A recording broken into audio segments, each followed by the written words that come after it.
சென்னை எழும்பூரில் நீட் தேர்வுக்கு எதிராக மாபெரும் பேரணி நடைபெறுகிறது. அண்மை செய்தியாக பார்க்கிறோம். விவரங்களை செய்தியாளர் குணசுந்தரி வழங்க கேட்கலாம். குணசுந்தரி, இந்த பேரணியில சுமார் எத்தனை பேர் ஈடுபட்டிருக்காங்க? வைக்கக்கூடிய கோரிக்கைகள்லாம் என்னென்ன?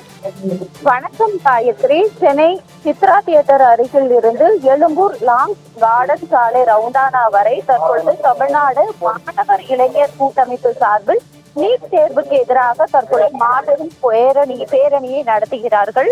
குறிப்பாக இந்த பேரணியில் 300க்கும் மேற்பட்ட மாணவர்கள் கலந்து கொண்டு நீட் தேர்வுக்கு எதிராக கோஷங்களையும் எழுப்பி வருகின்றனர். குறிப்பாக கடந்த சில நாட்களாகவே தொடர்ந்து நீட் தேர்வுக்கு எதிரான போராட்டங்கள் என்பது தமிழ்நாடு மட்டுமல்ல இந்தியா முழுவதும் வலுப்பெற்றிருக்கிறது.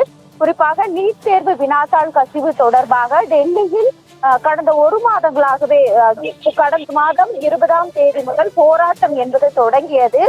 இந்நிலையில் தான் இந்த மாதம் 20ஆம் தேதி ஜூலை 20ஆம் தேதியில் டெல்லியில் நாடாளுமன்ற மழைக்கால கூட்டத்தொடர் என்பது நடைபெற்றது. அந்த மழைக்கால கூட்டத்தொடரை முற்றுகையிடும் விதமாக கரப்பான்பூச்சி ஜனதா கட்சியினர் தொடர்ந்து போராட்டத்தில் ஈடுபட்டனர். குறிப்பாக அவர்கள் வைத்த கோரிக்கை நீட் தேர்வு வினாத்தாள் கசிவு காரணமாக மத்திய கல்வித்துறை அமைச்சர் தர்மேந்திர பிரதான் பதவி விலக வேண்டும் என கோரிக்கை முன்வைத்து போராட்டத்தில் ஈடுபட்டனர். அதன் தொடர்ச்சியாகத்தான் தமிழ்நாடு முழுவதும் இந்த போராட்டம் என்பது அதிக அளவில் முன்னெடுப்புகள் ஏற்பட்டது.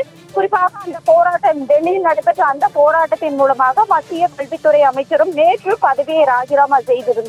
இருந்தாலும் கூட தமிழகத்தை பொறுத்த வரைக்கும் நீட் தேர்வு என்பது அமல்படுத்தியதிலிருந்தே தொடர்ந்து குரல்கள் என்பது எழுப்பப்பட்டிருக்கிறது. தொடர்ந்து நீட் தேர்வின் காரணமாக மாணவர்கள் தற்கொலை என்பது அதிகரித்து வருகிறது. இதனால் தொடர்ந்து நீட் தேர்வு தமிழகத்திற்கு வேண்டாம், நீட் தேர்வுக்கு ரத்து என்பது கொடுக்கப்பட வேண்டும் என்று தமிழகத்தில் பல்வேறு போராட்டங்கள் கடந்த காலங்களில் நடைபெற்று வருகின்றன.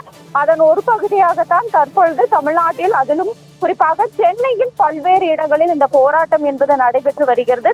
குணசுந்தரி, விவரங்களை வழங்கியமைக்கு நன்றி.